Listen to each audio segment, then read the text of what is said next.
Assalamualaikum warahmatullahi wabarakatuh.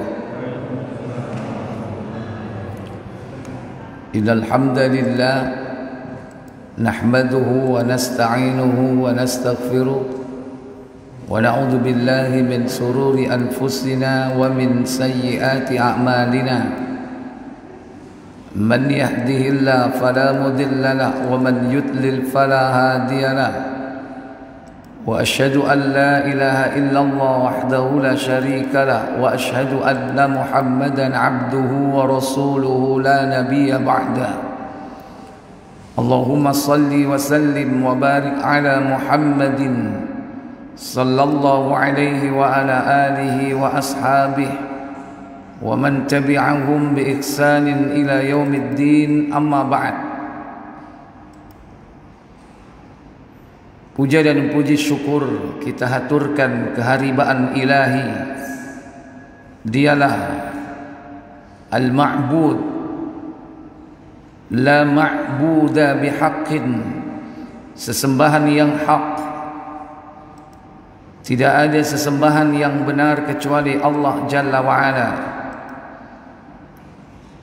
Dialah Rabb kita yang bersemayam di atas arasy. Sepertiga malam terakhir turun ke langit dunia, mengijabah doa, menerima taubat, memberi apa yang diminta hambanya. Dialah Ar-Raziq, Sang Maha Pemberi rizki,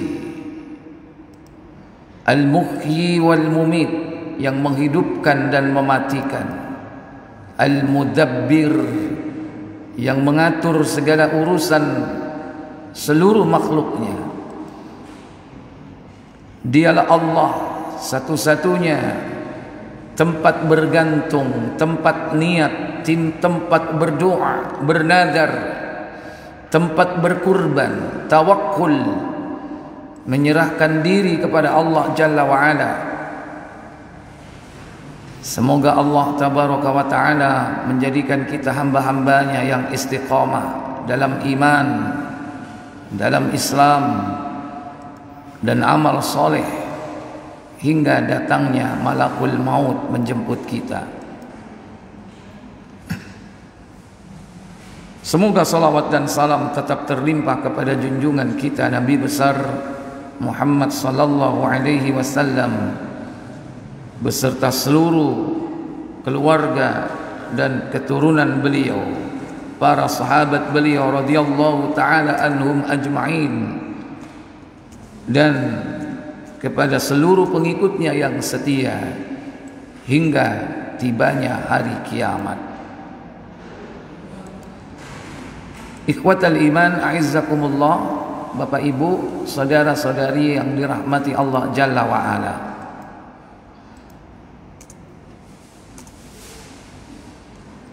Hari ini kita akan mengkaji tentang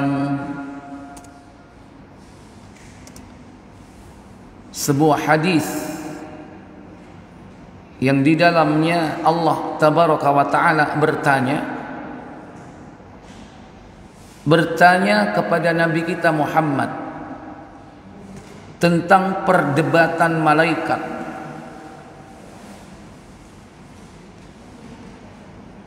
Nabi SAW pernah didatangi Allah. Tentu didatangi bukan secara langsung, tetapi beliau didatangi di dalam mimpi. Berbeda dengan kasus atau masalah Isra dan Mi'raj, karena Allah memanggil beliau langsung sampai di hadapannya, sampai di Sidratul Muntaha. Adapun hadis ini di mana beliau didatangi Allah Jalla wa Ala dalam mimpi beliau. Beliau mengatakan bahwa tadi malam Rabbku menemuiku dalam rupa bentuk yang sangat bagus, sangat indah katanya.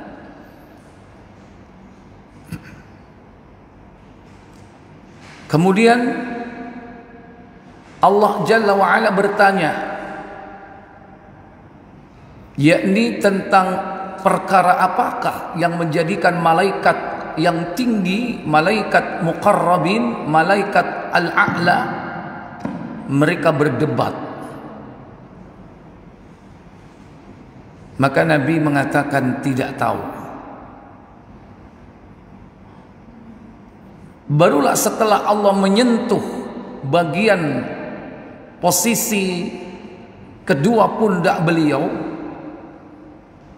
Allah menyentuh dengan tangannya, lantas Nabi SAW merasakan dinginnya, dan setelah itu beliau mengetahui apa yang di langit dan apa yang di bumi. Barulah ketika Allah bertanya, maka Nabi menjawab, "Na'am, iya." Setelah itu beliau menjawab apa yang menjadi perdebatan malaikat yang tinggi itu. Riwayat ini bersumber dari sahabat Abdullah ibn Abbas radhiyallahu taala anhuma, yang terdapat di dalam Sahih At-Tirmidzi, yakni di nomor 3233. Tirmidzi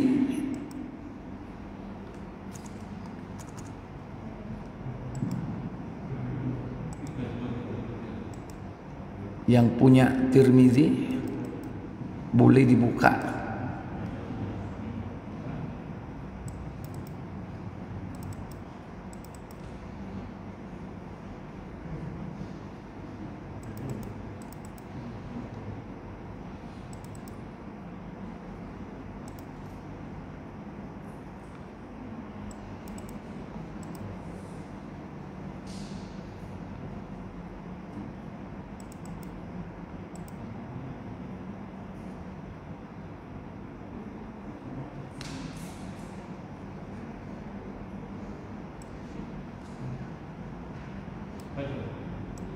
Silakan.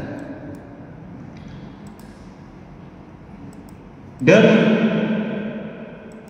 Ibnu Abbas radhiyallahu anhu ia berkata, apa katanya? Rasulullah SAW bersabda. Apa sabda beliau sallallahu alaihi wa alihi wasallam?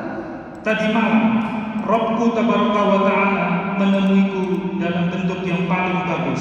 Iya. Atani lailata ati tabaraka wa ta'ala fi ahsani surah. Tadi malam Rabbku yang maha tinggi lagi, yang maha suci lagi maha tinggi, menemuiku dalam bentuk yang paling bagus. Fi ahsani surah. Kata Abdullah bin Abbas,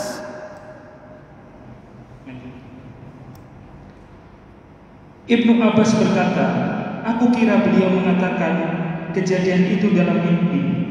Qal ahsabuhu qala fil manam. Aku kira beliau katakan bahwa kejadian itu adalah fil manam, yaitu di dalam tidur beliau. Berarti dalam mimpi. Kalau mimpi Nabi, fa insyaallah benar. Kalau Nabi berkata bertemu dengan Rasul, dengan Allah, fa insyaallah hak, benar. Kalau bapak yang ngomong mimpi ketemu Allah, benar apa salah? Pasti salah. Ketemu piro? Emangnya kita siapa ditemui sama Allah? Ini Nabi. Dan mimpi Nabi itu adalah wahyu.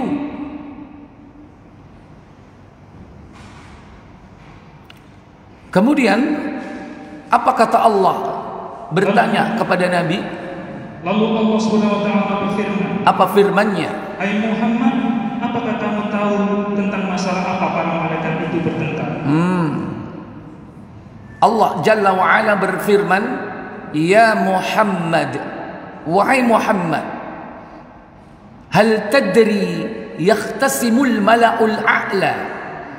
Wahai Muhammad, tahukah engkau apa yang menjadi pertengkaran malaikat? Di situ disebutkan bertengkar. Bertengkarnya malaikat beda dengan bertengkarnya kita, Pak ya. Kalau kita mungkin kepuk-kepuan. Malaikat nggak ada malaikat kepuk-kepuan. Paling-paling sekedar apa? Sekedar bicara, sekedar omongan. Maka bertengkar dalam pembicaraan itu namanya apa? Berdebat. Bukan bertengkar main fisik, enggak mungkin malaikat bertengkar, berkelahi.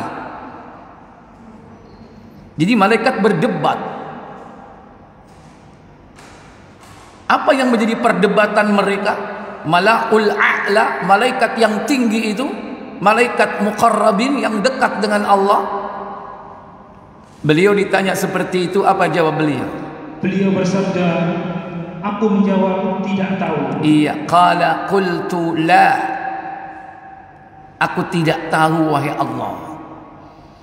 Lantas apa yang dilakukan oleh Allah Jalla wa'ala?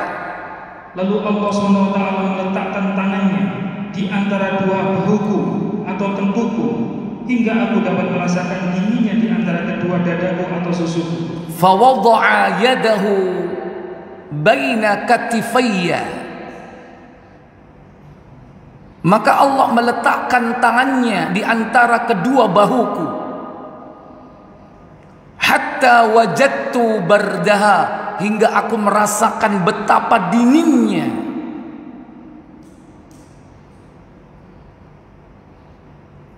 Ini salah satu di antara keimanan kepada tauhid asma dan sifat, bahwa Allah memiliki sifat. Ada sifat dzatiyah, ada sifat af'aliyah. Sifat dzatiyah, sifat zat, bahwa Allah punya wajah, Allah punya tangan, Allah punya jari jemari, Allah punya kaki, Allah punya betis, Allah punya telapak kaki. Itu zat. Contoh dalam Al-Quran bahwa Allah punya tangan. Buka Ar-Rahman surah yang ke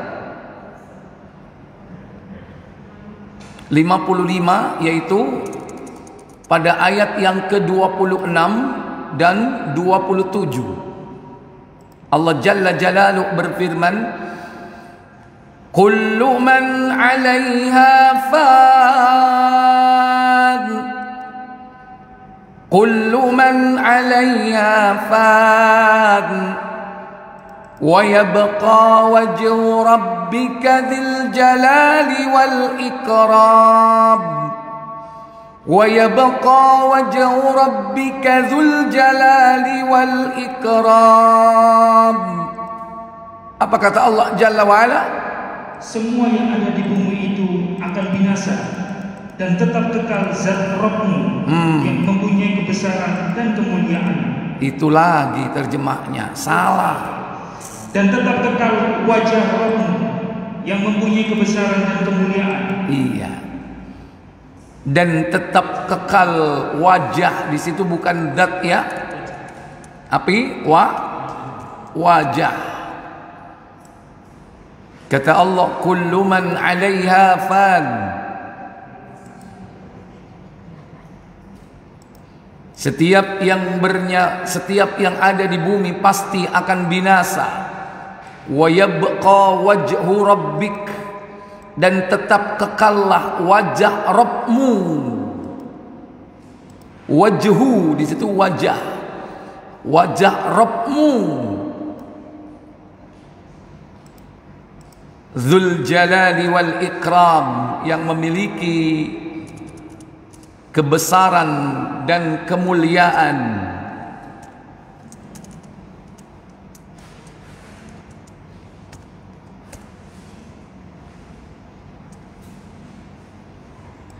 Ini contoh bahwa Allah punya sifat apa? Zat. Coba lagi buka Al-Maidah. Surah Al-Maidah, surah yang kelima, pada ayat 64. Allah Jalla wa Ala berfirman dalam ayat tersebut, وَقَالَتِ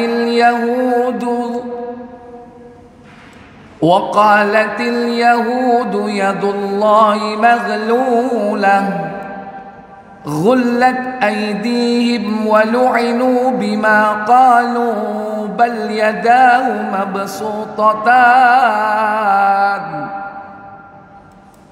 Apa kata Allah Jalla wa Ala?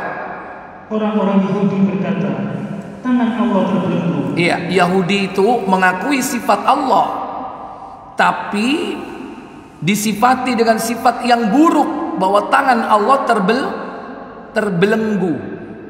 Kurang ajar nggak Yahudi itu? Hah? Kurang ajar? Kurang ajar itu Yahudi itu. Allah dikatakan tangannya terbelenggu. Tangan Allah terbelenggu. Mereka mengakui sifat Allah, udah bener, tapi disifati dengan sifat yang buruk. Maka apa kata Allah Jalla wa'ala? Sebenarnya tangan mereka lah yang dibelenggu. Ghullat aydihim, sebenarnya tangan mereka lah yang dibelenggu. Kenapa?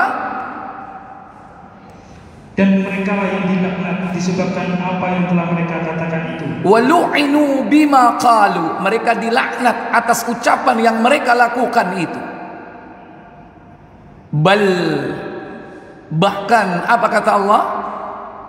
Tidak demikian, tetapi kedua-dua tangan Allah terbuka. Iya, bahkan kedua tangan Allah itu terbuka. Bal yadahu mabsutatan, bahkan kedua tangan Allah terbuka.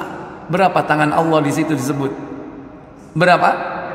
2. Tapi Ahlus Sunnah wal Jamaah dalam memahami sifat-sifat Allah, ada 4 kaidah yang harus difahami melandasi keimanan kepada sifat-sifat Allah. Pertama, laisa lahu ta'til, tidak boleh meniadakan sifat-sifat Allah walaupun tujuannya baik.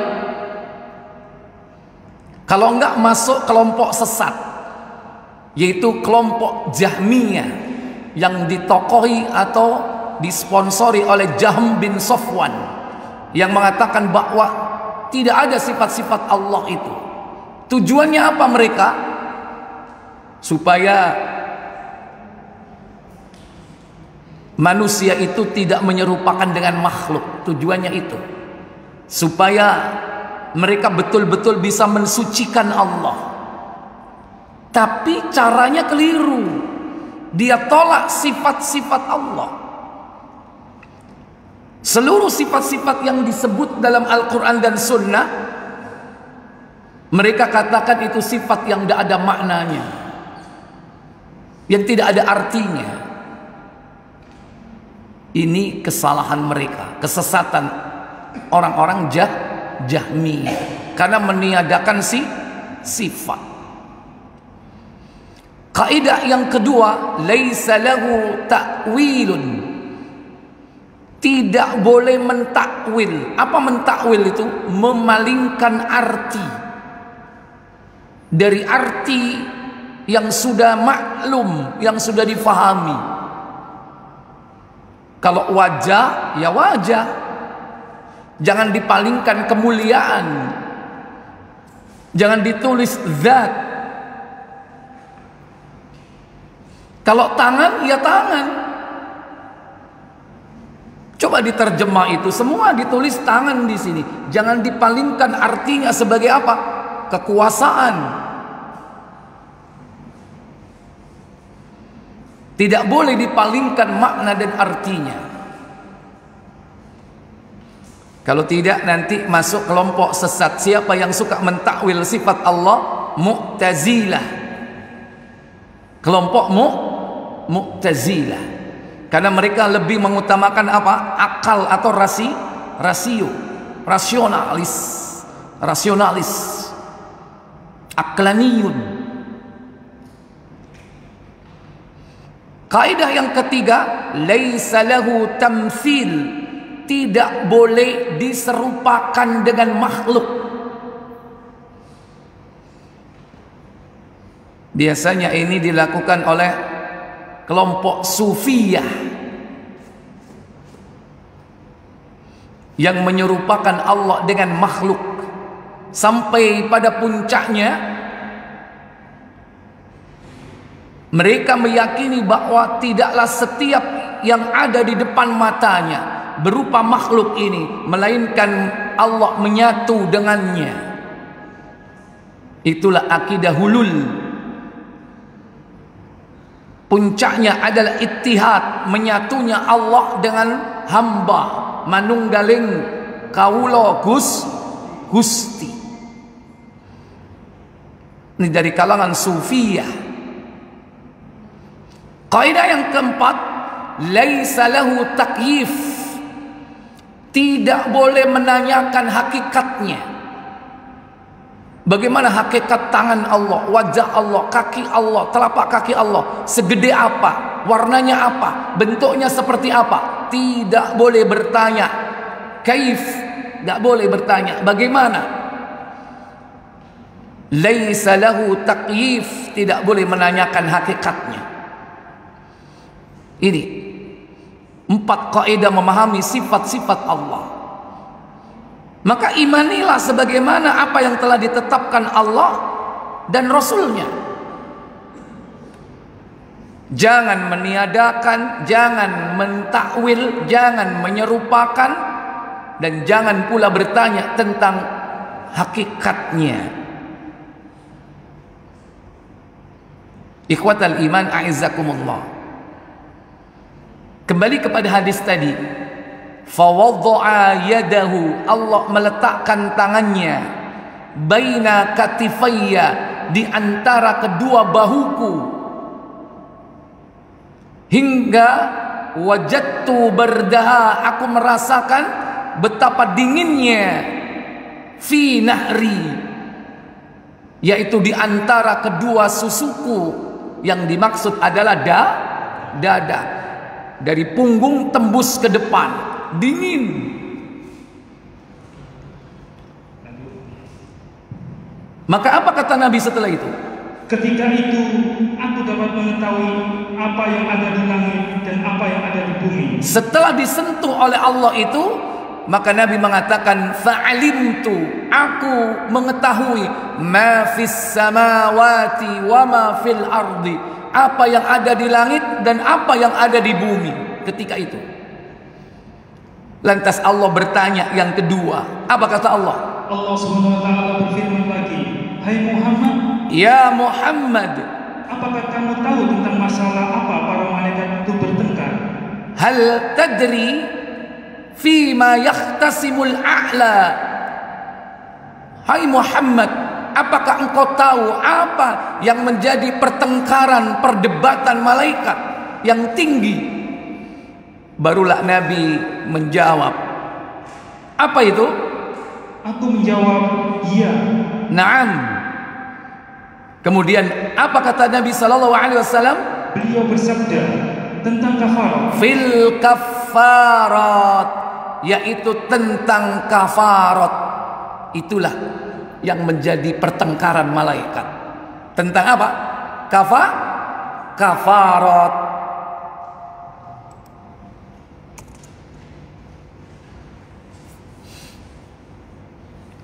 Apa kafarat itu Bapak Ibu? Pernah dengar kafarat? Orang bilang denda, kafarat. Siang hari Ramadan, jima suami istri, kafaratnya bebaskan budak. Kalau nggak mampu memberi makan 60 orang fakir miskin, puasa 2 bulan berturut-turut dulu, harus urut. Kalau nggak mampu baru terakhir beri makan 60 orang miskin. Itu kafarat. Orang bilang denda. Denda itu berarti menghapus apa? Kesalahan dan dosa. Nah, yang dimaksud konteks hadis ini, kafarat itu tidak lain adalah Bapak Ibu penghapusan dosa. Inilah yang menjadi perdebatan malaikat, yaitu tentang kafarat, penghapusan dosa. Apa yang menjadi syarat dihapuskannya dosa? Maka penghapusan dosa itu disebut oleh Nabi dalam hadis ini ada 3 perkara. Ada 3 perkara penghapusan dosa. Apa kata Rasulullah sallallahu alaihi wasallam?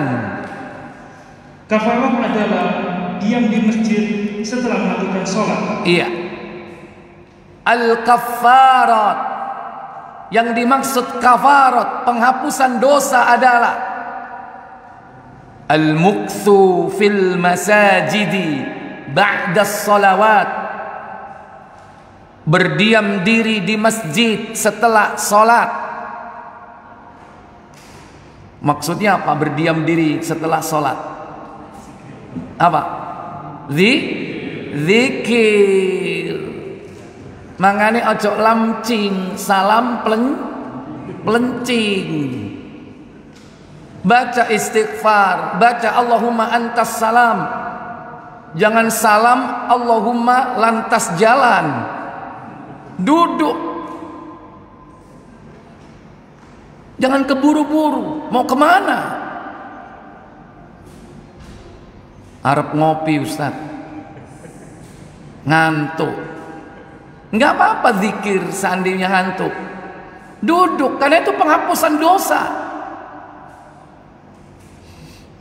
Setelah zikir lanjut mungkin baca Quran ya. Atau setelah sholat subuh mungkin sampai waktu syuruk.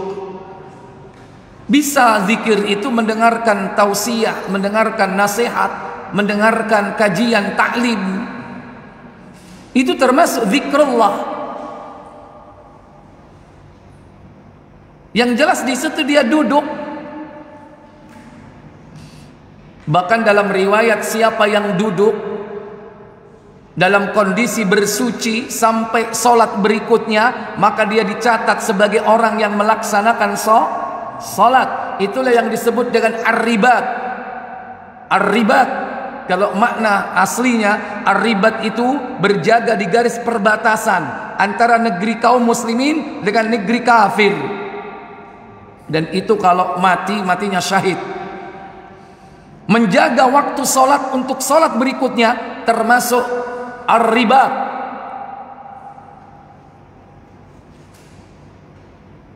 Minimal itu adalah penghapus dosa, yaitu kafar. Kira-kira yang bisa dilakukan ini antara sholat apa dan apa Pak? Maghrib sampai isya. Kenapa kok maghrib sampai isya? Waktunya pendek. Subuh sampai zuhur bisa nggak Pak? Halo? Seneni bojomu kon nyambut gawe. Ki nang ndi gak mulai-mulai. Duduk. Tapi ketika duduk itu jangan ngobrol ngalor ngidul, ya. Yang manfaat, bicarakan tentang masjid, gimana masjid itu supaya makmur, ya kan? Bagaimana cara menghidupkan remaja dan pemuda masjid. Bicara-bicara yang manfaat untuk perjuangan dan kejayaan Islam. Jangan riba, menunggu waktu sholat tapi apa ngerasani wong. Jangan. Maka itu bukan penghapus dosa, tapi apa? Penambah dosa. Duduk berzikir paling tidak, mending diam sambil kita ya merenungi kehidupan kita. Berapa banyak dosa yang telah kita lakukan hari itu. Mending merenung tentang itu, bermuhasabah. Muhasabah nggak harus tahun sekali Pak. Ketika ganti tahun, setiap hari kita harus muhasabah. Sekalipun dia tidak berzikir tapi dia bermuhasabah. Itu termasuk bagian dari mengingat Allah Jalla wa'ala. Ini yang pertama. Jadi kafarat itu duduk di masjid setelah sholat.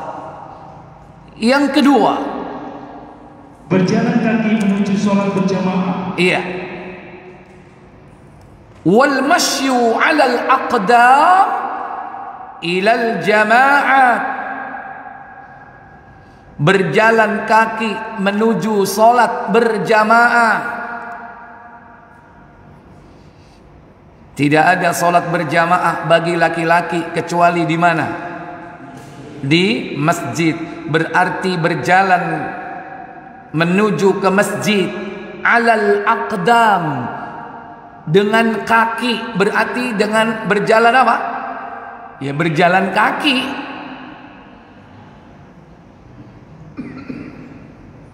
Gimana Ustaz, rumah saya agak jauh. Nah, saya naik motor.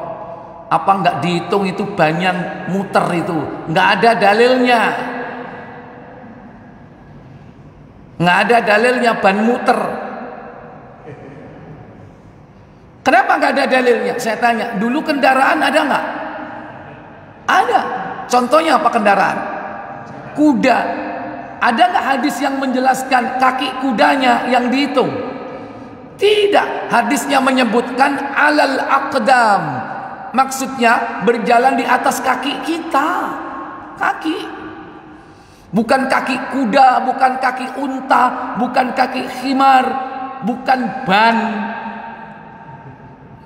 Baik ban motor, ban sepeda maupun ban mobil, nggak dihitung.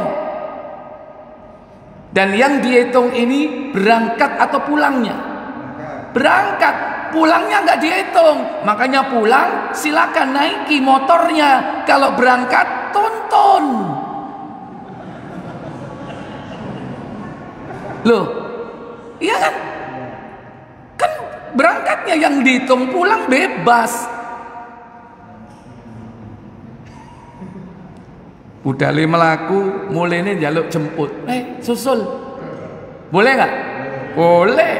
Untuk apa? Ada orang di rumah. Atau berjalan kaki berangkat pulang naik apa? Naik Grab, ya kan? Kan bisa.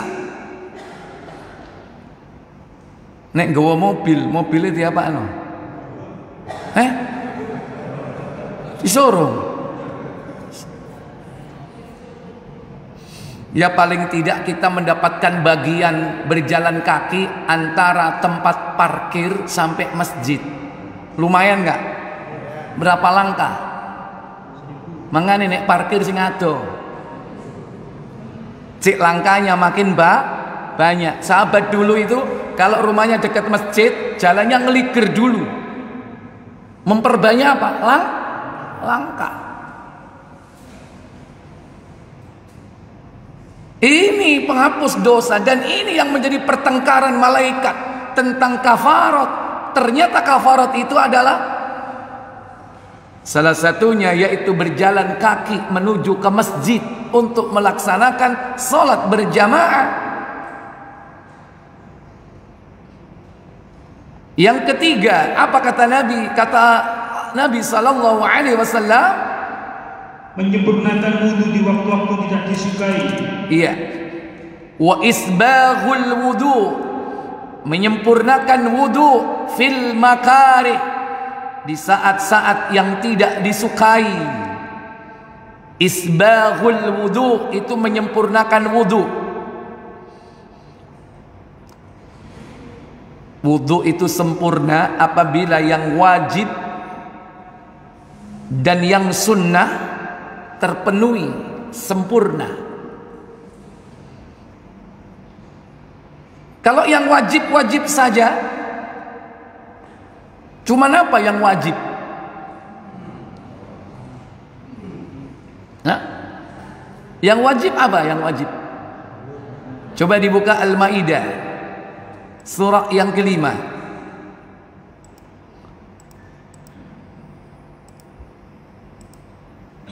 Surah yang kelima, ayat yang keenam.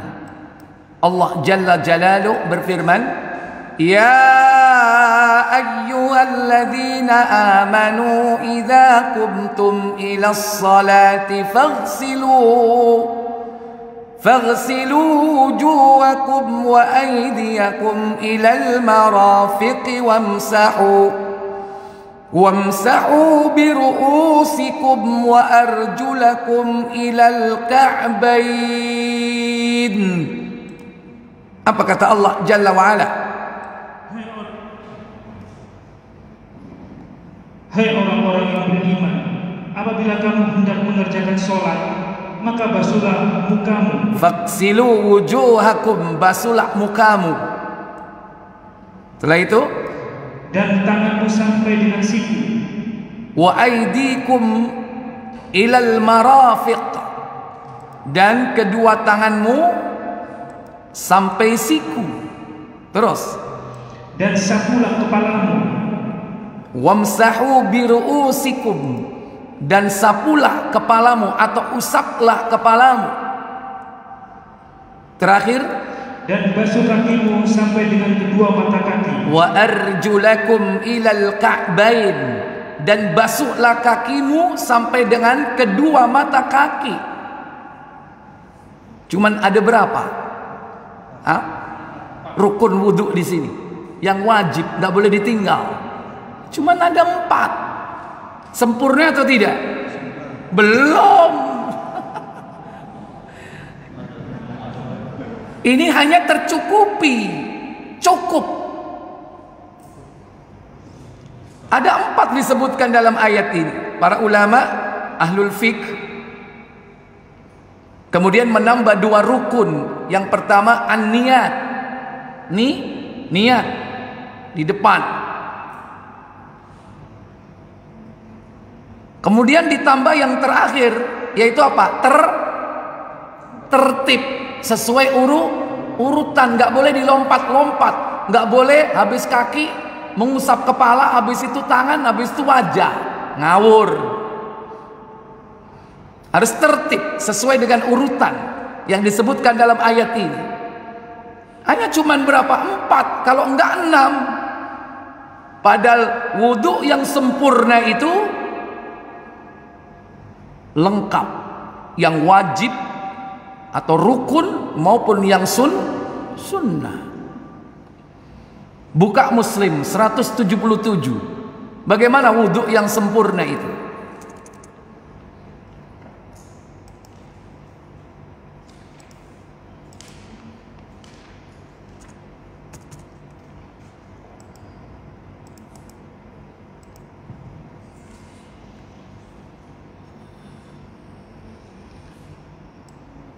Humran hamba sahaya Utsman bin Affan radhiyallahu anhu menceritakan bahwa Utsman minta air untuk berwudu. Mula-mula dicucinya kedua telapak tangannya 3 kali. Pertama, apa yang disebutkan di situ? Mula-mula.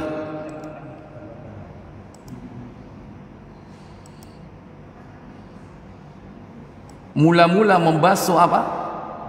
Kedua telapak tangan beliau hingga 3 kali. Saya tanya, ini apa? Wajib, rukun apa sunnah? Membasuh kedua telapak tangan.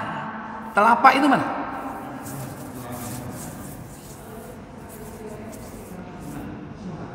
Rukun apa sunnah? Sunnah. Berapa kali dilakukan ini? 3 kali pun itu sunnah. Yang kedua, sesudah itu dia berkumur-kumur dan memasukkan air. Tsumma matmadha, kemudian beliau berkumur-kumur. Wastinsyaqul ma, kemudian memasukkan air ke hidung. Rukun apa sunnah? Sunnah.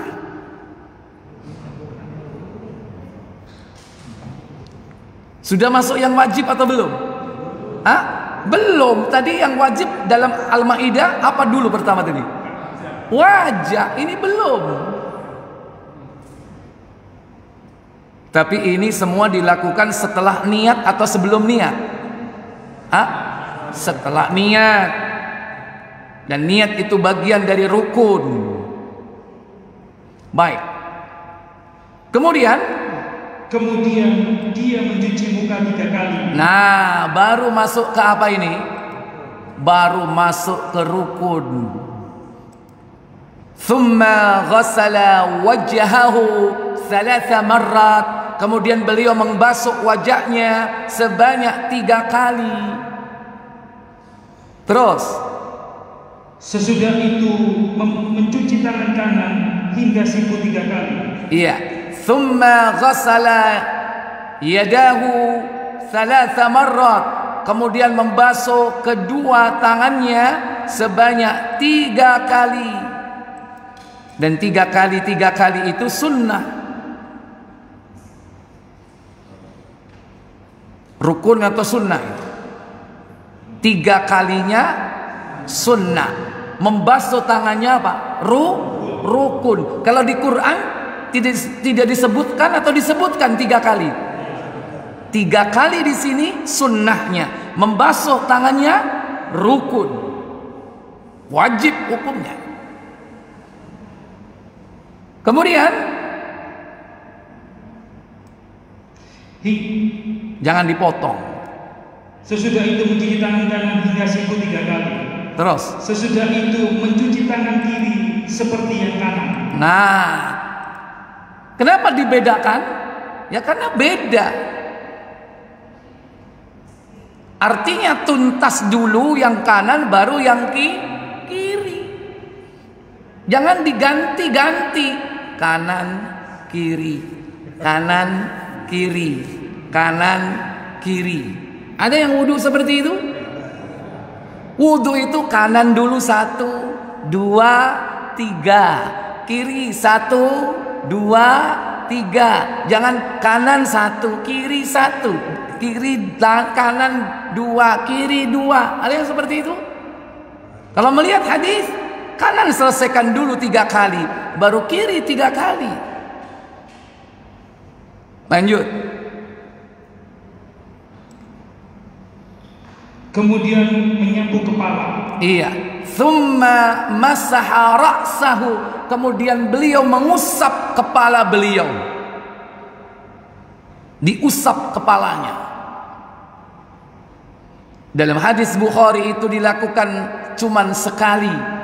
Sekali ke belakang, sekali ke depan. Sekaligus nyambung ke sunnah apa? Telinga. Telinga disebutkan nggak di Al-Maidah? Nggak ada. Berarti hukumnya wajib apa sunnah? Sunnah. Baik.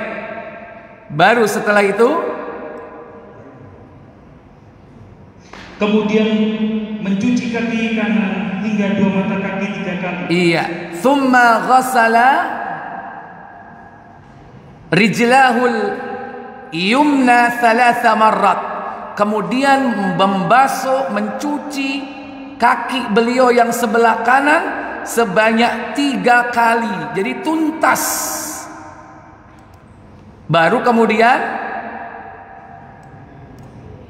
lanjut. Kemudian mencuci kaki kiri seperti yang kanan. Iya, mencuci kaki kiri seperti yang kanan. Selesaikan yang kanan dulu, baru yang kiri. Jangan gantian kanan kiri, kanan kiri, kanan kiri. Bahkan nggak dibasuh kadang-kadang, cuman di apa? Dibasahi air, cur, gini-gini aja, nggak dibasuh. Padahal dicontohkan Nabi menyela-nyela jari jemarinya dengan kelingking beliau, diselah jari-jarinya. Dengan tangan apa? Jari kelingking kiri. Kemudian apa kata Utsman ibn Affan? Sesudah itu dia berkata, seperti itulah kulihat Rasulullah SAW berwudu. Sesudah itu Rasulullah SAW bersabda, siapa berwudu seperti wuduku ini, dan kemudian dia sholat 2 rakaat tanpa bercakap dengan dirinya sendiri, yaitu tanpa berangan-angan, diampunilah Allah diampuni Allah dosa-dosa yang terdahulu. Iya. Inilah menyempurnakan wudu. Jangan hanya yang wajib, tapi juga yang sunnah. Sempurnakan. Kenapa kok kita diperintah menyempurnakan? Karena kadang ada penghalang. Apa penghalangnya? Mungkin air dingin. Nang Surabaya kau nak banyu adem. Tapi nek wudu nanggone Pujon Malang adem nggak? Adem. Wudu nang Trawas dingin nggak? Dingin. Kadang-kadang apa? Wis ngambil pokok tok, itu pun sekali, adem, sekali tok. Berarti sempurna atau tidak? Nggak sempurna. Terutama kesempurnaan itu jangan sampai ada bagian-bagian dari anggota wudhu yang tidak terkena air, walaupun hanya sebesar kancing baju kita. Wudhunya tidak akan diterima oleh Allah Jalla wa'ala. Maka sempurnakan wudhu dengan baik. Atau kalau tidak, airnya dingin, airnya apa? Panas. Mungkin nggak air panas? Halo? Mungkin. Coba kalau Bapak pergi umroh, di sana ada musim panas, apalagi di hotel yang bukan bintang, sehingga nggak ada air panas sama dingin pilihannya. Yang ada air dari tandon atas, musim panas, keluar dari keran panas apa dingin? Panas, langsung wudhu apa enggak? Makanya biasanya disiasati, ditampung dulu, agak seberapa dingin, anget-anget baru wudhu. Kalau langsung,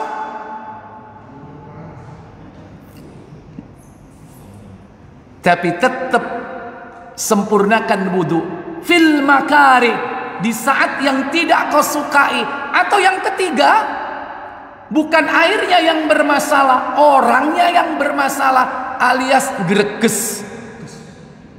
Mas yo kak nang Mekah, kak nang gunung, nek nang Surabaya, nek wonge rodok kaina awak, gimana rasanya air?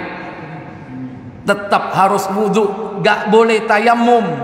Selama ada air tetap harus wudhu dan sempurnakan wudhunya.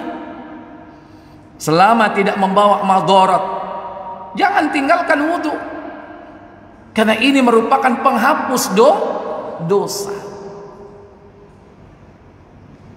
Berarti ada 3. Apa saja Bapak Ibu?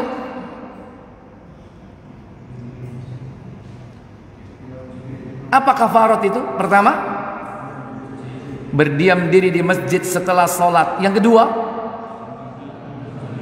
berjalan kaki menuju ke tempat sholat berjamaah. Yang ketiga, menyempurnakan wudhu saat-saat dibenci.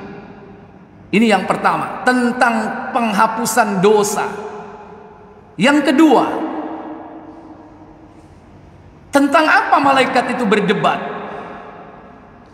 Silakan. Barang siapa yang melakukan hal itu, Baik. Masih belum selesai. Iya, baik, silakan. Barang siapa yang melakukan hal itu, maka ia hidup dengan baik, mati dengan baik, dan dia bersih dari segala dosa, seperti pada hari ia dilahirkan oleh ibunya. Jika kafarat ini dilakukan, Bapak Ibu, saudara-saudari yang dirahmati Allah Jalla wa'ala, faman fa'ala dhalik, maka barang siapa yang melakukan hal itu, asya bi khairin, dia akan hidup baik, wa mata bi khairin, dan mati pun baik. Mati baik itu matinya apa? Husnul khotimah atau su'ul khotimah? Husnul khotimah. Makanya kalau pengen matinya husnul khotimah, jaga 3 perkara itu.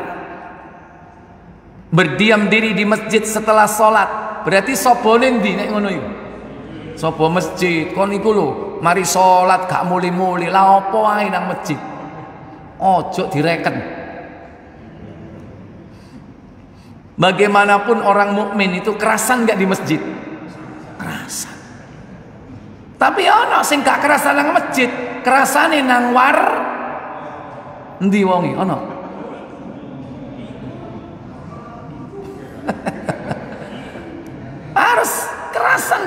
kita ini. Kalau pengen matinya apa? Maaf, meninggal ketika di masjid dengan meninggal ketika di warkop, mana yang bagus? Di masjid. Syukur-syukur ketika itu ibadah. Seandainya tidak ibadah pun itu sudah mulia. Karena orang itu apa? Tergantung kebiasaannya. Seberapa banyak waktu yang dihabiskan di dunia ini, maka dia berpeluang besar mati pada saat itu. Orang yang hobi sepak bola, pemain top, hobinya sepak bola, sering di lapangan atau tidak? Sering di lapangan. Kemungkinan besar matinya di mana? Di lapangan. Lah nek hobi nanggone mall, pentino nge-mall ae. Kemungkinan besar matinya di mana? Di mall. Seberapa banyak waktu yang kita habiskan, kemungkinan besar seseorang itu mati dalam keadaan seperti itu. Makanya Allah katakan di sini matinya baik.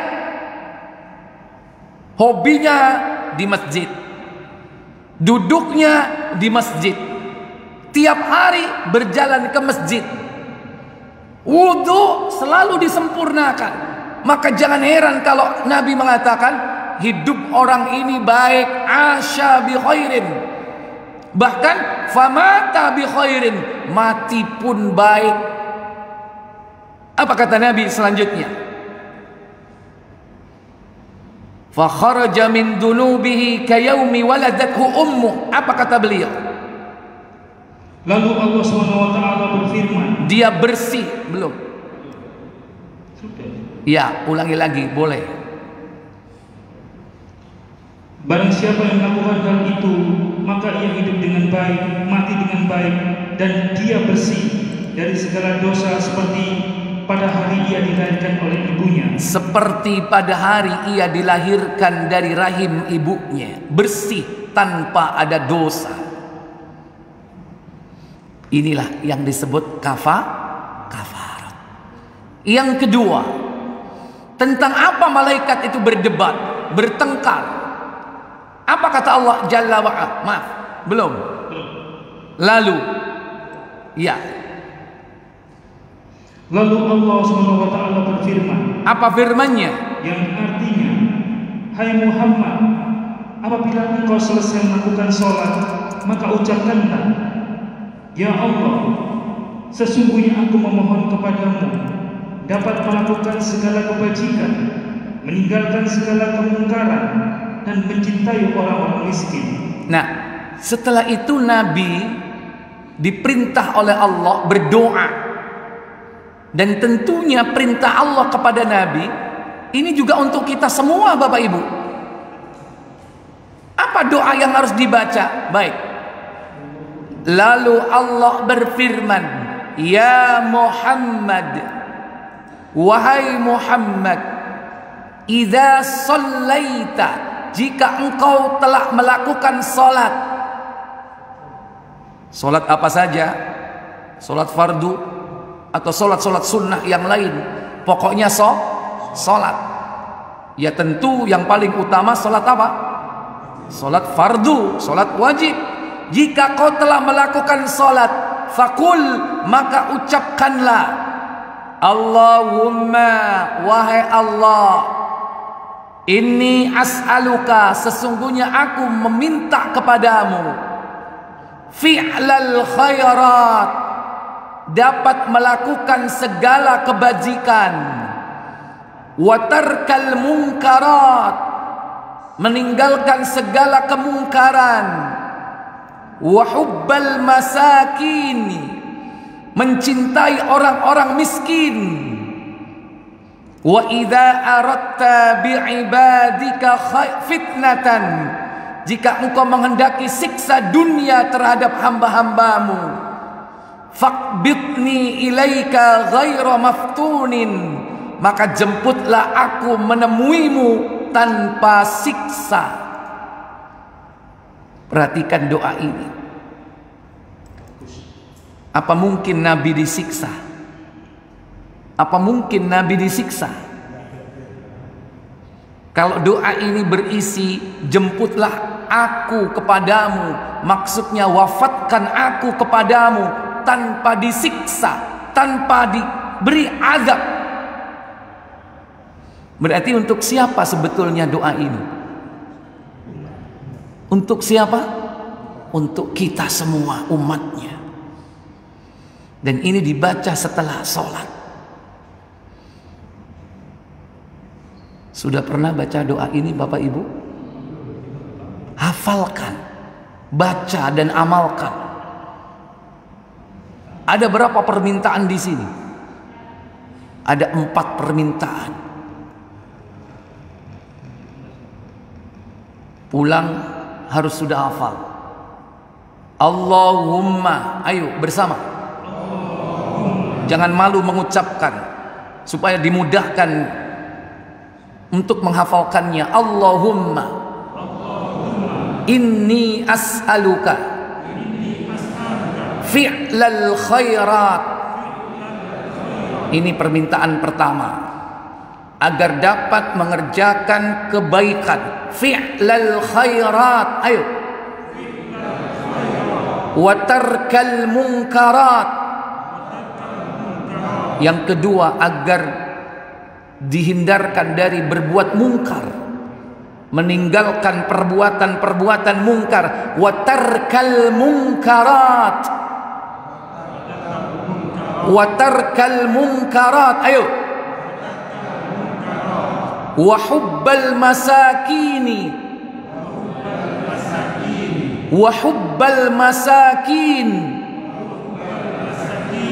Ya, masakini dimatikan aja, masakin. Engkau keliru sampean masakini berarti. Wa hubbal masakin, dan cinta kepada orang-orang miskin. Berarti kita diperintah untuk cinta kepada siapa? Hah? Kita berdoa minta kepada Allah supaya cinta kepada siapa? Orang miskin. Makanya nek mbek wong melarat ojo jahat.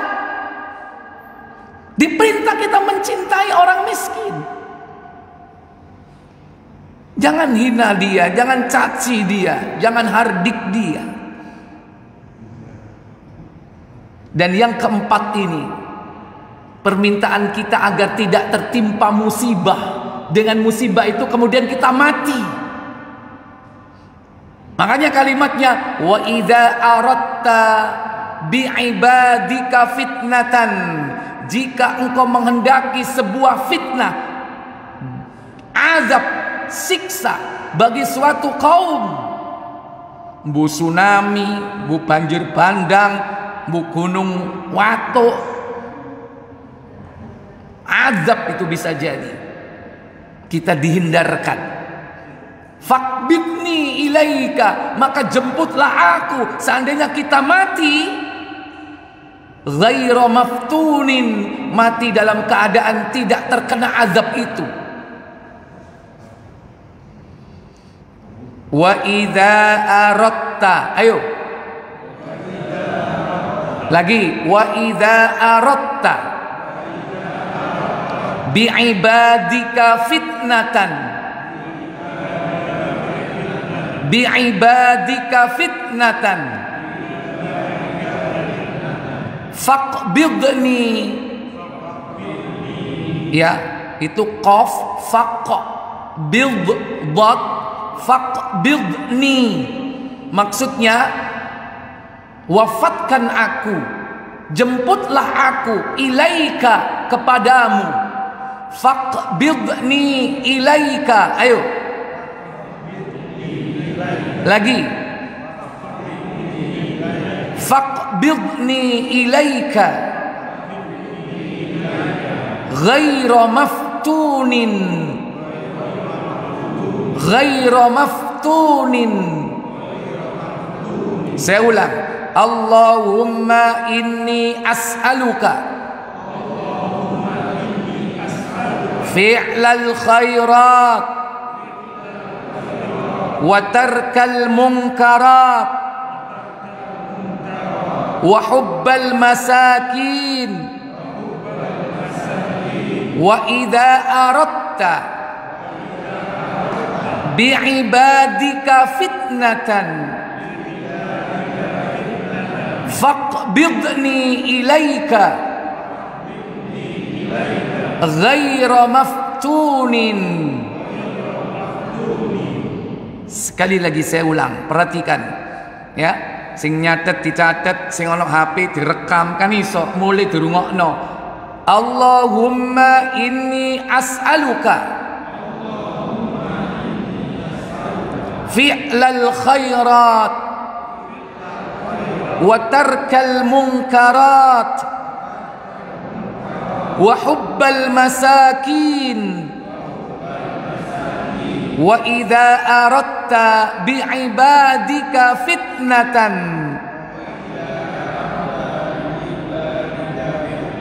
faqbidni ilaika ghaira maftunin.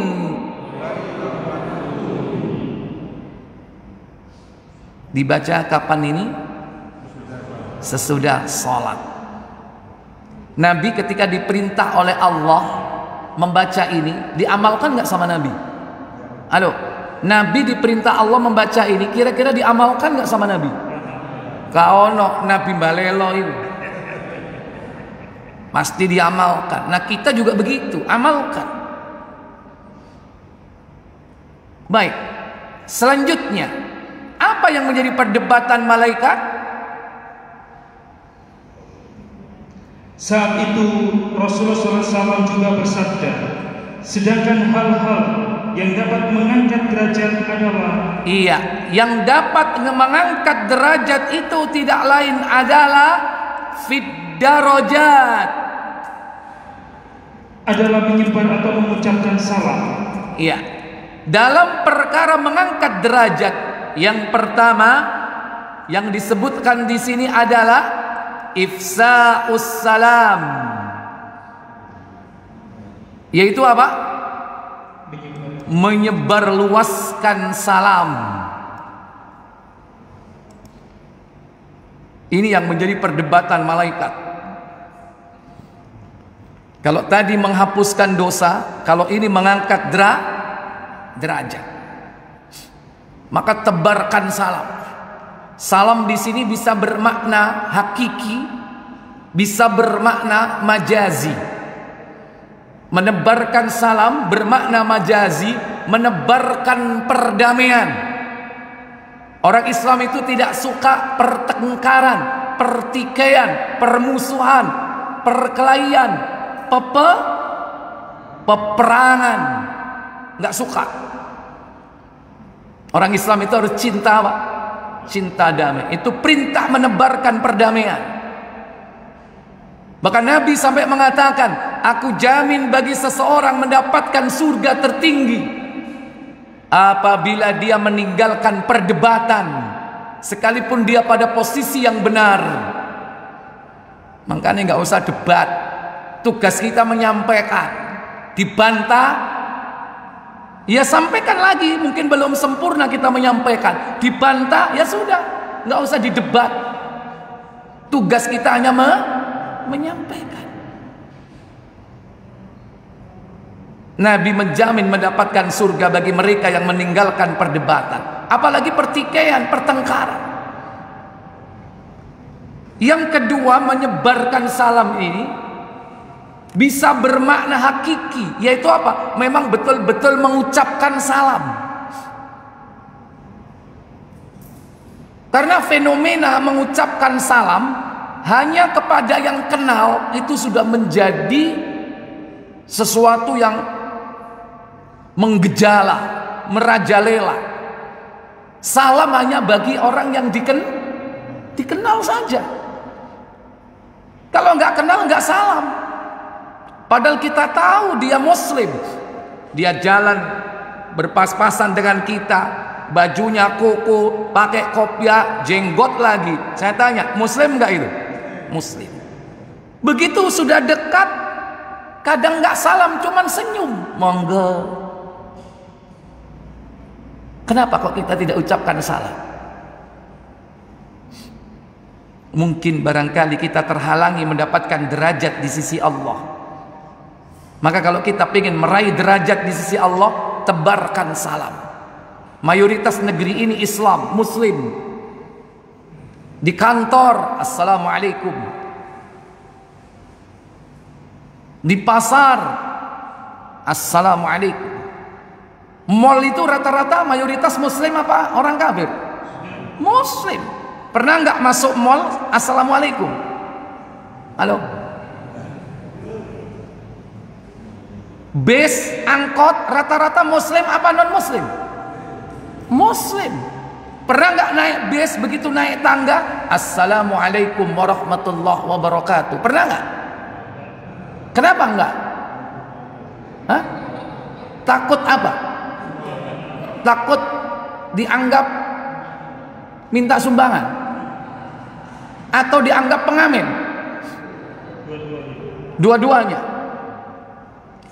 Kalau seandainya itu sempat terjadi di benak seluruh penumpang yang lain, itu nggak akan lama, nggak sampai hitungan 1 menit. Coba besok begitu naik bis, kalau naik umum atau naik lain, naik assalamualaikum warahmatullah. Orang dalam hati, waduh rek, ngamen ini.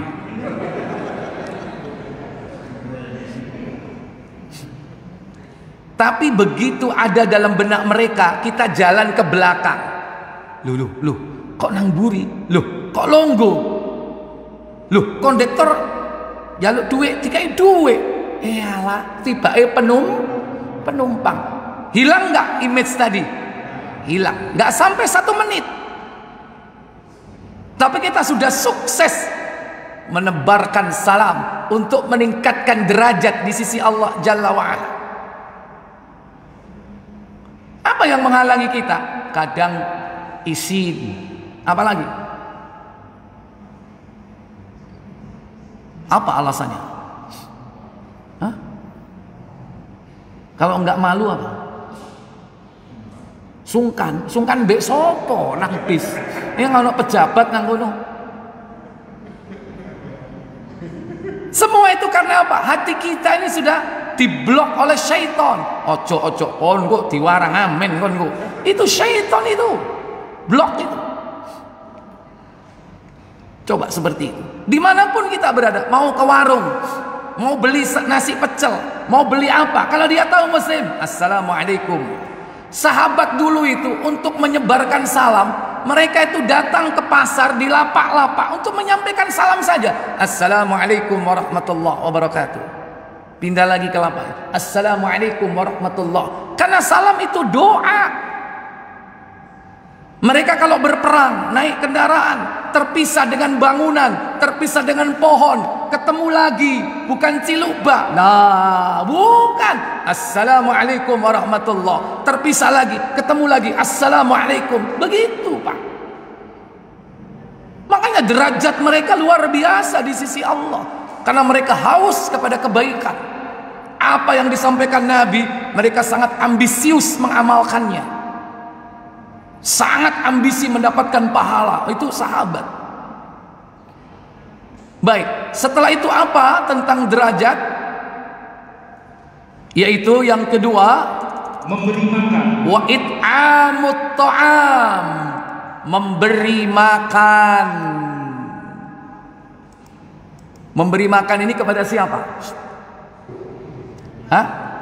Memberi makan kepada orang yang lapar.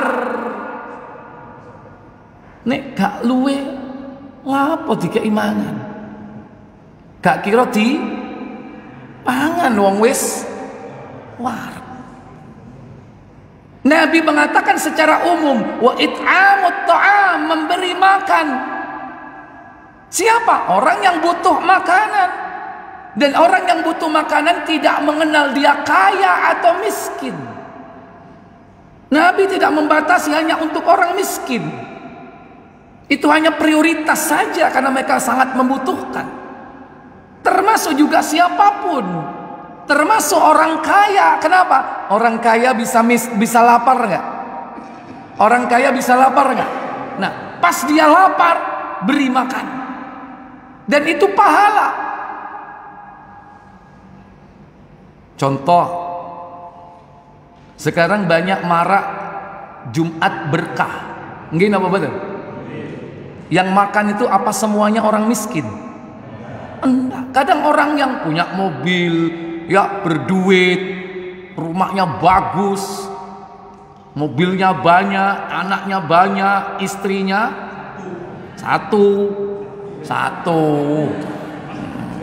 Ibu ini ojo sudzon dhisik, Bu.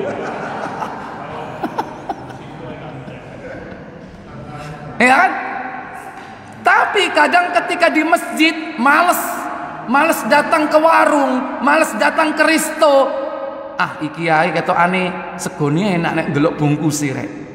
Didelok, sego Madura. Ampel tibake zen iki, ya kan? Ya kan? Wah, ini aja daripada jauh-jauh. Padahal dia mampu membeli satu kontainer seperti itu, dia mampu. Tapi dia makan. Ini termasuk kategori it'amut ta'am, memberi makan. Maka siapa saja yang memberi makan kepada siapapun yang membutuhkan makan, itu akan meningkatkan derajat di mata manusia atau di mata Allah? Di mata Allah. Apalagi orang yang lebih membutuhkan, orang yang lapar berhari-hari. Inilah tentang ad-darajat, derajat. Yang ketiga, apa derajat itu? Dan sholat di waktu malam saat manusia tertidur pulas.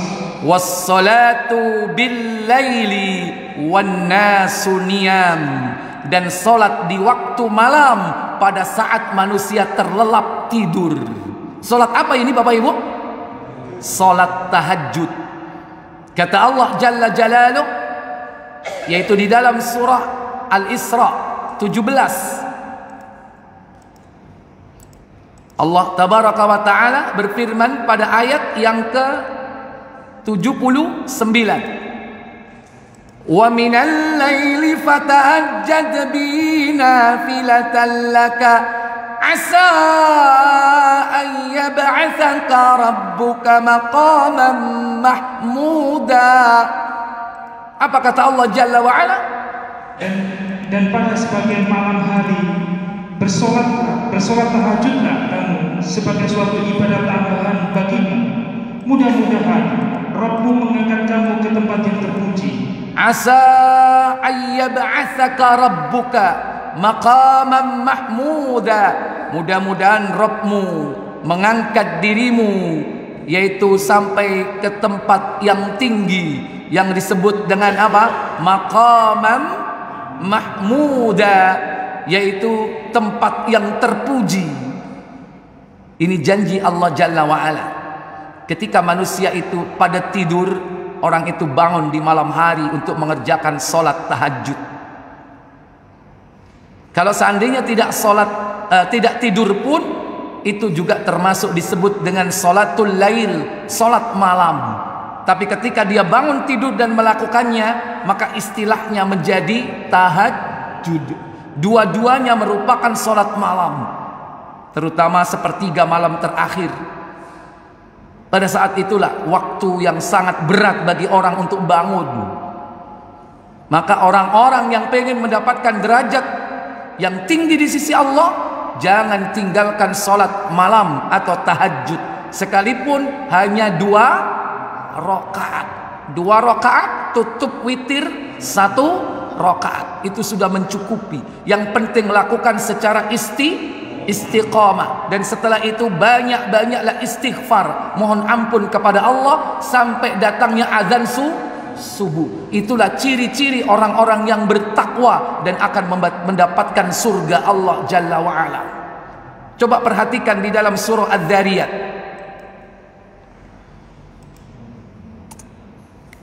ayat berapa itu? Innal muttaqina fi jannatin wa 'uyun akhidina ma atahum rabbuhum innahum kanu qabla dhalika muhsinin kanu qalilan minal laili ma yahja'un wa bil ashari hum yastaghfirun wa fi amwalihim haqqul lis-sa'ili wal mahrum. Ayat berapa? Innal muttaqina, sesungguhnya orang-orang yang bertakwa. Berapa? 15.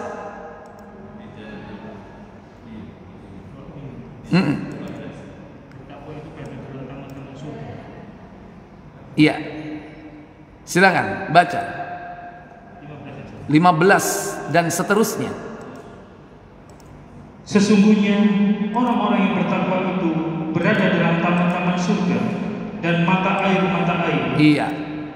Sambil menerima segala pemberian Rob mereka. Sesungguhnya mereka sebelum itu di dunia adalah orang-orang yang berbuat kebaikan. Iya, itulah orang-orang yang disebut muhsinin. Orang yang bertakwa dengan orang yang muhsin itu derajatnya sama, levelnya sama. Bagaimana perilaku mereka di dalam dunia ini? Di dunia mereka sedikit sekali tidur di waktu malam. Iya. Kanu qalilan minal laili ma yahja'un. Di dunia mereka sedikit sekali tidur di waktu malam. Duduk ndelok bal-balan, melekan ndelok piala dunia Eropa, melekan cangkruan lapo.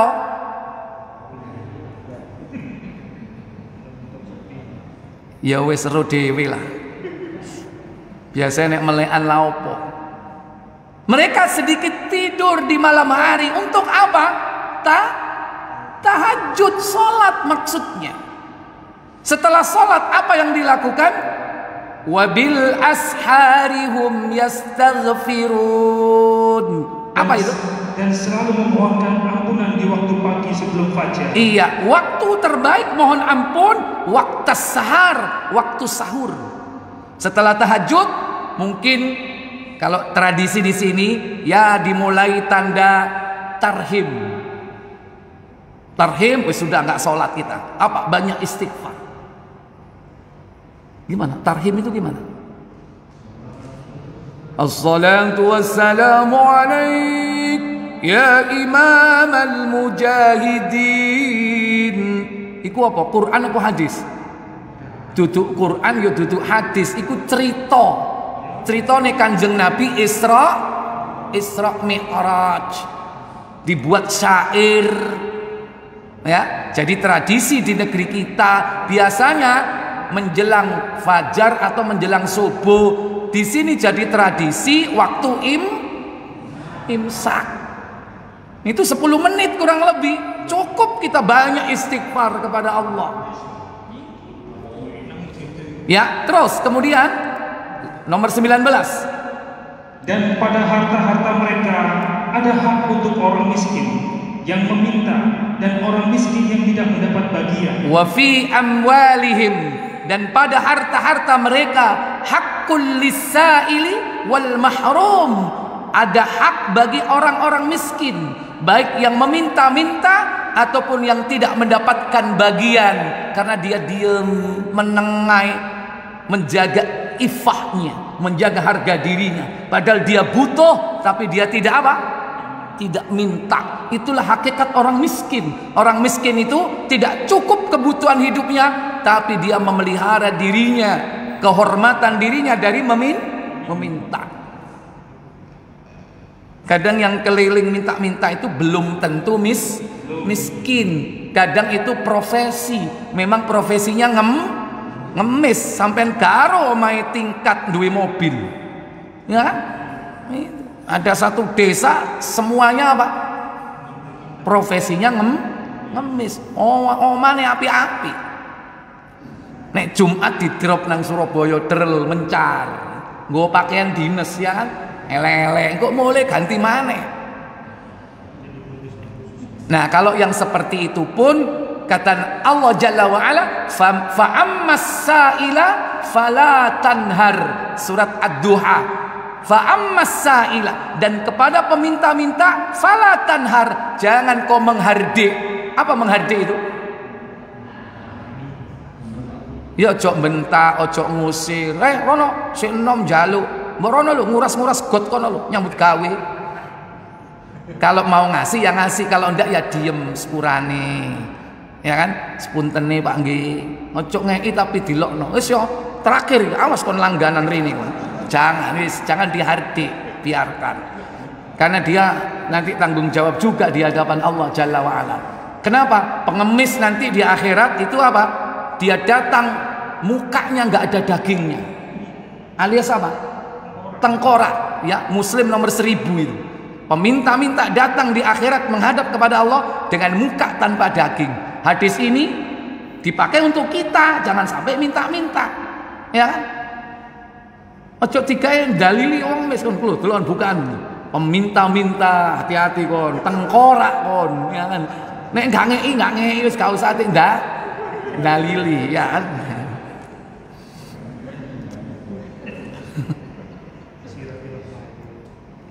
Ya, dan ini juga apa? Nomor 19 ini termasuk apa? It'amut ta'am. Yang 18 apa? Yaitu apa? Salatul lail, salat malam. Setelah itu dia apa? Dia istighfar. Jadi 18 ini mirip dengan apa yang dalam hadis tadi itu. Ini salat malam, ya kan? Ini it'amut ta'am kalau yang ini. Karena dia memberi makan.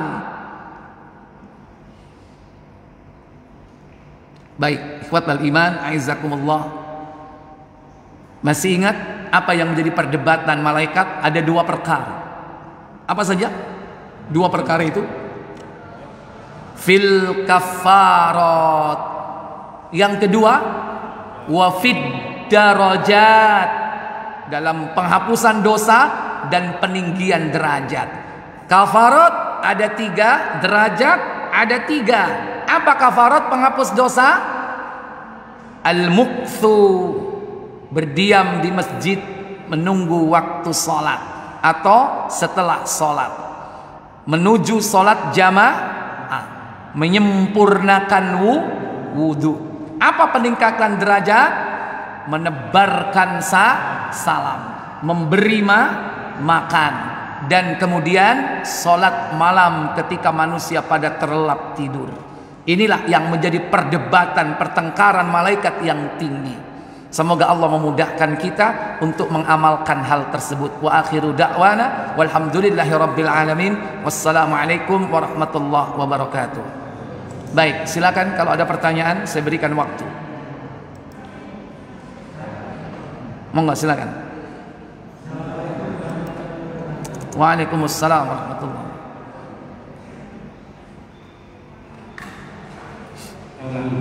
Assalamualaikum warahmatullahi wabarakatuh. Waalaikumsalam warahmatullahi wabarakatuh.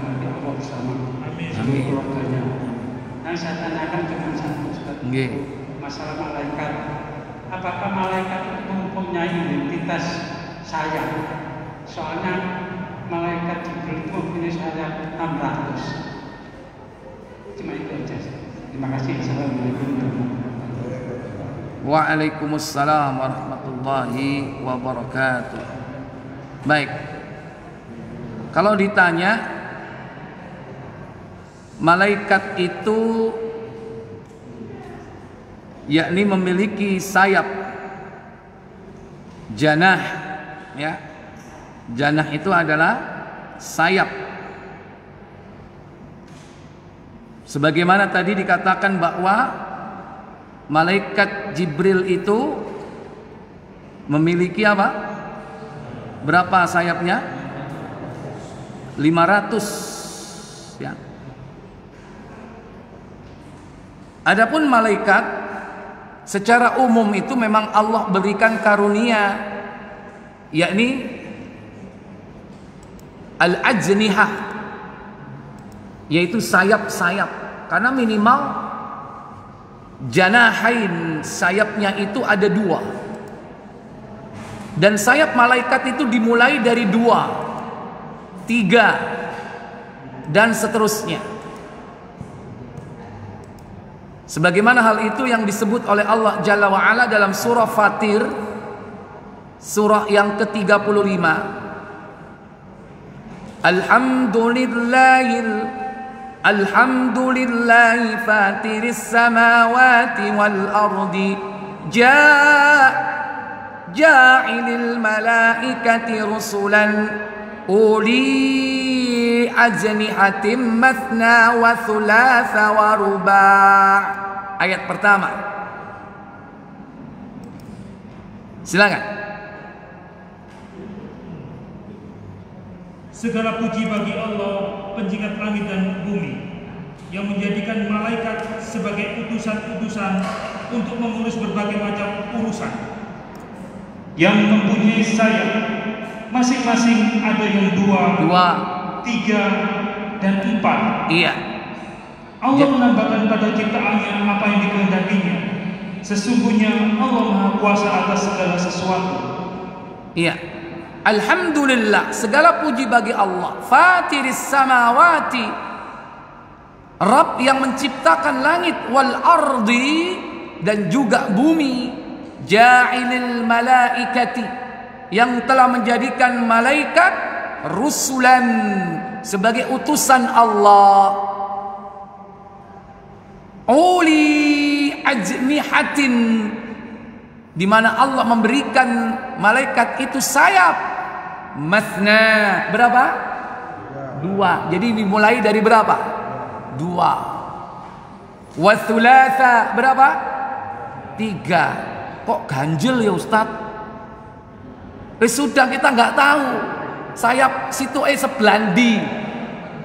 Gak usah bingung. Pokoknya Allah nyebutnya 3. Terus gak usah pakai logika kanan kiri terus endi yo? Udah. Ya. Waruba 4. Tentu dan seterusnya. Kenapa? Ada yang paling banyak sayapnya, yaitu siapa? Malaikat Jibril. Malaikat Jibril di situ diberikan oleh Allah, yakni sayap yang sangat banyak sekali, yaitu jumlah sayapnya adalah 600 sayap.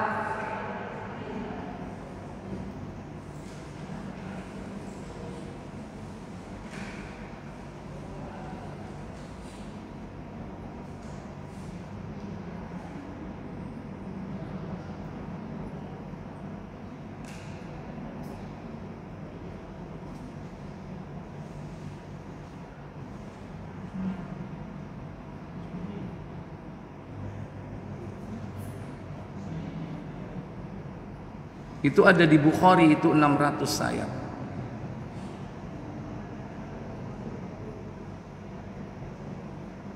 Coba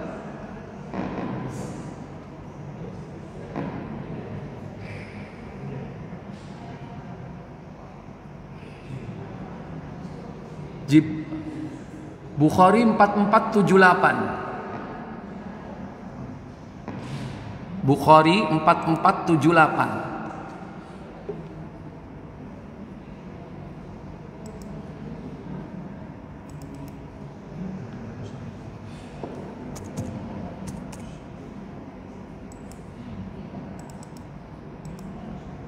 Silakan.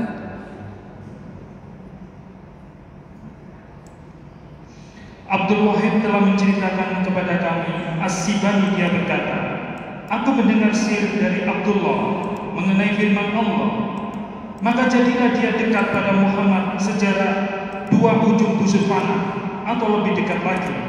Lalu dia menyampaikan kepada hambanya, yaitu Muhammad, apa yang telah Allah wahyukan di dalam surat An-Najm ayat 9-10. Zir berkata, telah menceritakan kepada kami Ibnu Mas'ud bahwa Nabi SAW melihat Jibril mempunyai 600 sayap. Lahu, ya, Nabi SAW ra'a Jibrila, beliau melihat malaikat Jibril, lahu 600 janah, 600 janahin, yaitu memiliki berapa? 600 sayapnya. Sayapnya maksudnya jumlahnya yaitu 600. Apa meneh iki? Ojo dipikir, ojo dibayangno, bingung kon. ngelu mikirno iku sayape nang diae. Sayap itu dipakai untuk apa? Terbang. Contoh benda yang bisa terbang apa? Benda-benda, bukan makhluk. Benda mati. Pesawat terbang, ada sayapnya enggak? Ah, biasanya di sayap itu letaknya apa? Mesin. Berarti ibarat mesinnya. Semakin banyak sayap berarti mesinnya semakin apa? Banyak. Kalau ada pesawat mesinnya 600. Ya apa kira-kira? Jakarta Surabaya 5 menit. Ini Jibril punya sayap 600. Itu menunjukkan kecepatannya bagaimana? Luar biasa. Karena dia punya tugas khusus. Tugas khususnya menyampaikan apa? Wahyu. Padahal Jibril itu waktu Isra Mi'raj itu tidak terbang langsung, tapi apa? Nunggang buruk, karena Jibril menyerupai manusia. Naik buruk bersama siapa? Nabi kita Muhammad. Buruk dikabarkan dalam hadis Muslim, kecepatannya sekali diangkat kakinya yang depan ke atas, begini kakinya langsung sejauh mata memandang. Sejauh mata memandang. Itu baru buruk. Belum apa? Belum malaikat Jibril yang 600 sayap. Seperti apa kecepatannya? Ya. Kepingin tahu Jibril ya nanti nek wis mlebu swarga, Bril, aku kepingin awakmu, penasaran aku. Jari sampean duwe 600 sayap. Kalau di surga bisa enggak kita minta seperti itu? Bisa. Engkan entenono ae engko. Nek mlebu neraka iso cok mikir Jibril kon bendina dikepuki mbek malaikat malah. Ya. Jadi nanti di surga itu orang akan banyak hal yang akan diminta tentang kisah-kisah di dunia yang tersembunyi. Gimana sih ceritanya Dzulqarnain itu yang bener kayak apa sih? Ceritanya Fir'aun itu kayak apa sih? Itu nanti diceritakan ke kita. Ibarat kita seperti lihat film. Ngono biyen ternyata Fir'aun yo. Enak nggak lihat gitu? Enak di surga, mbek mangan buah, ya kan? Sandinge dikoncoi sapa? Hurun ain, bidadari. Loh, maksudnya bidadari dunia, istri kita. Cok ngono rek. Sing lawas ojo ditinggal ngawur. Masih nemu sing anyar. Meskipun dapat bidadari yang lama tetap menjadi milik kita. Jika semuanya beriman dan bertakwa. Ya. Baik, yang lain. Monggo. Ibu-ibu boleh nulis atau langsung silakan. Nggih. Waalaikumsalam warahmatullahi wabarakatuh.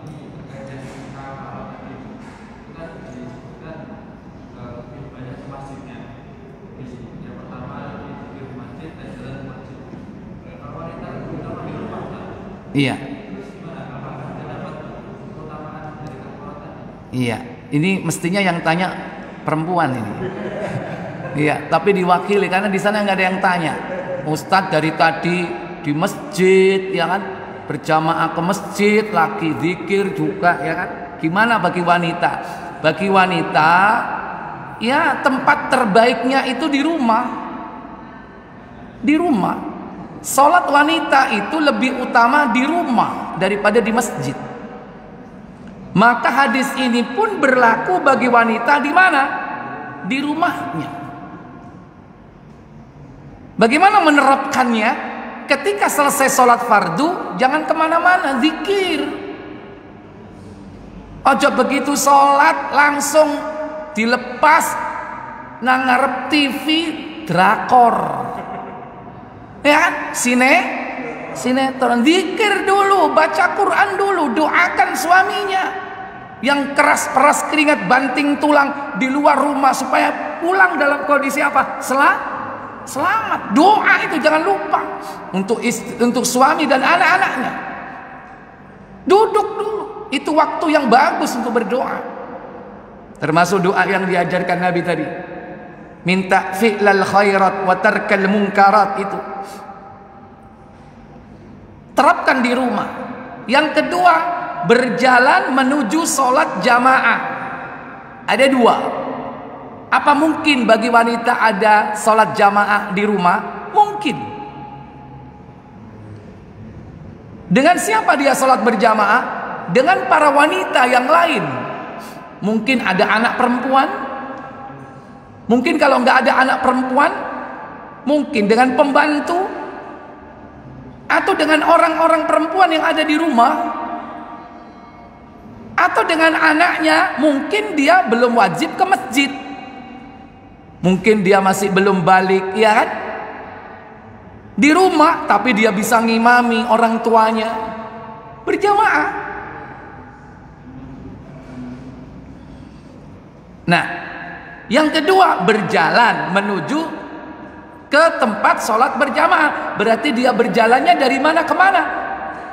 Dari tempat wudhunya, mungkin di kamar mandi, sampai ke tempat sholatnya. Itu pun dihitung sebagai langkah menghapus dosa, walaupun hanya beberapa langkah. Iya Ustaz, cik dowo aku tak keliling ruang makan aja. Ya, munggah mudun om aku tingkat kok mari ngono terakhir nanggo sholat. Yo karepmu. Sing bingung ki anake, "Mah, ngapain, Mah?" Ya. Jadi berjalan ke tempat dia wudhu sampai ke tempat dia sholat, itu yang dihitung. Dan itu bisa dilakukan dengan sholat berjamaah. Jadi hadis ini pun tidak menutup kemungkinan dilakukan oleh wanita. Dan sebetulnya kalau nggak dapat semua ini, maaf, dia punya amalan instan yang kita nggak punya, para lelaki. Nabi mengatakan, "Idza shallaital mar'a khamsaha." Jika wanita melakukan sholat yang 5 waktu, pokoknya jangan ditinggal, kalau bisa tepat waktu. Wa shamat syahraha, puasa di bulan Ramadan, jangan bolong, kalau bolong segera dibayar. Dua-duanya wajib. 3, fahassonat farjaha, dia pelihara kehormatannya. Ketiga, keempat, wa ata'at ba'laha, dia taat kepada suaminya dalam perkara-perkara yang syar'i, yang tidak bertentangan dengan Allah dan Rasulnya. Maka apa kata Nabi? Dakhalatil jannah min abwabil jannati tsamaniyah syi'ti. Masuklah wanita itu ke dalam surga dari 8 pintu surga yang dia mau. Ini yang laki nggak ada kayak begini, Pak. Hanya akhwat, hanya perempuan, hanya wanita. Cuman 4 saja yang harus dilakukan. Dia silakan bebas masuk surga dari pintu mana. Laki-laki nggak boleh iri, karena ada amalan-amalan lain yang khusus untuk laki-laki. Perempuan juga begitu, ada amalan khusus. Yang ikhwan jangan iri ke akhwat, yang akhwat jangan iri ke ikhwan. Masing-masing ada kelebihan dan kekurangannya. Yang penting dari semua itu, mintalah kepada Allah kemudahan untuk mengamalkannya. Wallahu a'lam. Saya pikir cukup sampai di sini. Semoga manfaat untuk kita. Kita tutup kafarat majelis. Subhanakallahumma wa bihamdik, asyhadu an la ilaha illa anta, astaghfiruka wa atubu ilaik. Wassalamualaikum warahmatullahi wabarakatuh.